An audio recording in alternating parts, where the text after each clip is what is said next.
Dieting অপশনের জন্য আমি মনে করি air fryer best, cause air ফ্রায়ারে আপনি অনেক মিনিমাম অয়েলে জিনিসপত্র ফ্রাই করতে পারবেন।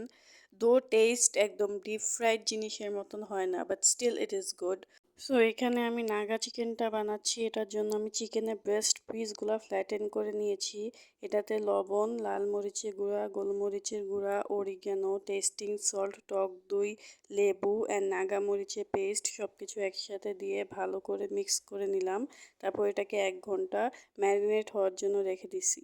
এই ক্রাস্টের জন্য ময়দাতে আমি গার্লিক পাউডার, অনিয়ন পাউডার, লবণ, গোলমরিচের গুঁড়া, লাল মরিচের গুঁড়া সব কিছু একসাথে দিয়ে ভালো করে মিক্স করে নিলাম। চিকেনটা ম্যারিনেট হয়ে যাওয়ার পরে এটার উপরে আমি এক্সট্রা নাগা মরিচের পিসেস দিয়ে দিচ্ছি যাতে অনেক বেশি ঝাল হয়।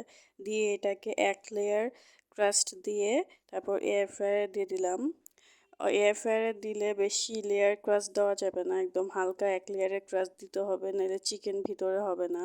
চিকেনটাকে আমি 200 ডিগ্রি সেলসিয়াসে 20 মিনিটের জন্য এয়ার ফ্রায়ারে বেক করে নিলাম। বেকিংয়ের মাঝে মাঝে আমি হালকা একটু অয়েল ব্রাশ করে নিছি এটাতে, নাহলে এটা একদমই ড্রাই হয়ে যাবে।